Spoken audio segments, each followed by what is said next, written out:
If you were to walk into the hallowed, candlelit library of a European university in the 16th century, perhaps Paris or Bologna, and pull a dusty, leather-bound volume from the shelf labeled Gynecology, you would almost certainly hold the Trotula.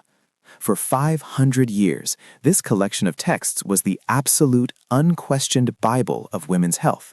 It was the compass by which doctors navigated the treacherous waters of childbirth, the map they used to understand the mysteries of the female body, and the ultimate authority on everything from conception to cosmetics. It was a masterpiece of medical literature, cited by kings, consulted by popes, and memorized by aspiring physicians across the continent. But if you were to ask one of those learned men, draped in their heavy academic robes, who is the genius behind this work? Who is this Trotula? They would have looked at you with a mix of pity and certainty. They would have adjusted their spectacles, cleared their throats, and declared, why, it is the work of Trotus, of course, a great master, a man of profound intellect. A man. It was a fact as solid as the stone walls of their universities. To them, it was simply impossible that such a comprehensive, scientific, and authoritative text could have sprung from the mind of a woman. Women, in the eyes of the 16th century elite, were vessels, not architects. They were the patients, not the physicians. The idea that a woman could hold the pen that defined medical science was not just unlikely to them, it was laughable. It was a biological impossibility in their worldview, akin to a horse reciting poetry or a stone flying upwards. So they invented a ghost. They conjured Trotus out of thin air. They took a legacy that smelled of rosewater, opiates, and the blood of childbirth, and they sanitized it with the dry dust of the male academy. This block of our story isn't just about a book. It is about a collective hallucination. It is about how the establishment, faced with brilliance that didn't fit their narrow definition of power, chose to rewrite reality rather than expand their minds. The text itself was revolutionary. It spoke of things that male doctors of the time usually considered beneath them or too sinful to touch. It detailed the use of opiates to ease the pain of labor, a direct contradiction to the Church's teaching that women must suffer for Eve's sin. It described surgical repairs for tearing during birth. It offered practical, scientific advice on fertility that didn't rely on superstition. Yet, as the centuries turned and the Middle Ages gave way to the Enlightenment of the Renaissance, the appreciation for the text remained, but the respect for its author vanished. The irony is suffocating. The very men who built their careers on the knowledge contained within these pages were the same ones who actively erased the name of the woman who gifted it to them. They created a phantom physician, a male authority figure, to validate the knowledge because they could not bear the thought that they were learning from a woman. They quoted Trotus in their lectures, they cited Trotus in their papers, and they praised Trotus for his deep understanding of the feminine condition. But Trotus never existed.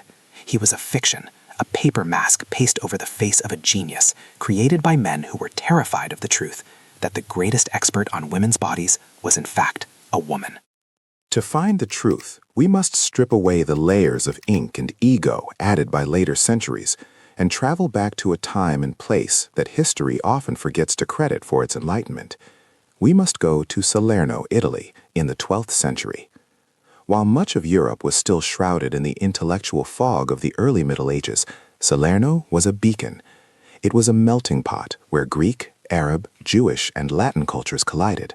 And at the center of this cultural explosion was the famous medical school of Salerno. It was the first medical school in the world, and it possessed a radical, dangerous rule. It allowed women to study and practice medicine. Here, walking the sun-drenched stone streets, we find the Dame of Salerno. We find Trota. Trota was not merely a midwife, though she possessed the hands-on skill of one. She was a magistra, a master teacher, and a physician of the highest order. While the male doctors of Northern Europe were busy debating the theoretical humors and consulting the stars to diagnose a fever, Trota was rolling up her sleeves. She was fearless. She looked where men refused to look. She touched what men considered unclean. She understood that the female body was not just a defective version of the male body, as Aristotle had claimed, but a complex, distinct system with its own rules and requirements. Her approach was startlingly modern. While the Church preached that pain in childbirth was a divine punishment to be endured, Trota saw it as a medical symptom to be managed. She advocated for the use of opiates to dull the agony of labor, prioritizing the mother's survival and comfort over theological dogma. She developed techniques to reposition a fetus in the womb to prevent death during breech births. These were not abstract theories written in an ivory tower. These were battle-tested tactics developed in the blood and sweat of the birthing room. But perhaps her most dangerous idea, the one that likely made her a target for future erasure, was her stance on infertility. In the medieval world, and indeed for centuries after, a childless marriage was solely, exclusively the woman's fault. She was barren, cursed, or cold. Trota looked at the biology and dared to say no. She wrote extensively on the impediments to conception, and she explicitly stated that the cause could lie with the man. She spoke of low sperm count and male anatomical issues with the same clinical detachment she applied to women. Imagine the audacity. In the 12th century, for a woman to look a powerful man in the eye and tell him that he was the reason for the lack of an heir was not just bad bedside manner, it was social heresy. Yet Trota didn't care about the fragile male ego. She cared about the truth of the body. She wrote her findings in the Practica Secundum Trota, a text that laid the groundwork for the famous compendium that would bear her name. She was a giant of her era, a woman who walked as an equal among the greatest medical minds of the Mediterranean. She was real. She was brilliant, and she was about to be punished for it. The crime didn't happen overnight. It was a slow bleed, a gradual suffocation of her identity that spanned centuries. As the Middle Ages waned and the universities of Europe began to formalize medical education, the doors that Salerno had opened for women were slammed shut. By the 13th and 14th centuries, women were being banned from practicing medicine, pushed back into the role of uneducated midwives or passive patients. The academic world was becoming an exclusive men's club, and in that club, the name Trota was an embarrassing anomaly. The erasure began with the scribes. Monks and copyists, hunching over manuscripts in cold scriptoriums, would pause when they reached her name. Trota, they likely thought? A woman? Writing this? It must be a mistake. It must be a typo. Surely the author meant Trotus. With a scratch of a quill, a feminine ending became a masculine one. A she became a he. It was a death by 1,000 cuts, or rather, 1,000 tiny edits. They didn't burn her books. They did something far more insidious. They assimilated them. They stole her intellectual property and assigned it to a gender they deemed worthy of it. The final nail in the coffin came in the 16th century, with an editor named Caspar Wolff. In 1566, he published a definitive edition of the texts. Wolff, like many of his contemporaries, simply could not reconcile the complexity of the medical Latin and the depth of the scientific knowledge with a female author.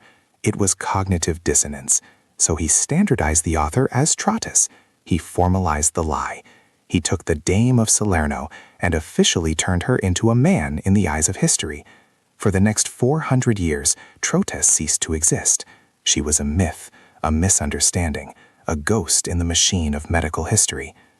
Scholars in the Victorian era went even further, dismissing Trotula as merely the title of the book, derived from a playful nickname, and insisting that no woman could have possibly written it. They argued that the descriptions of women's bodies were too explicit, too vulgar for a chaste woman to write, yet too accurate for a man to know. So they tied themselves in knots trying to explain it away, rather than accepting the simple truth. It wasn't until the late 20th century, thanks to the tireless detective work of historians like John Benton and Monica Green, that the layers of paint were stripped away. They went back to the earliest manuscripts, the ones before the corrections, and found her. They found Trota. They found the Dame of Salerno staring back from the parchment, waiting for us to remember her. Today, we return her name to the cover of her life's work. We acknowledge that the Bible of women's health was written by a woman. This isn't just about correcting a footnote in a history book. It is about recognizing a pattern of erasure that has silenced countless voices. Trota of Salerno saved lives with her hands and her mind. The least we can do, 500 years later, is save her name. She was not a myth. She was not a man. She was Trota, and she was the doctor who knew us best.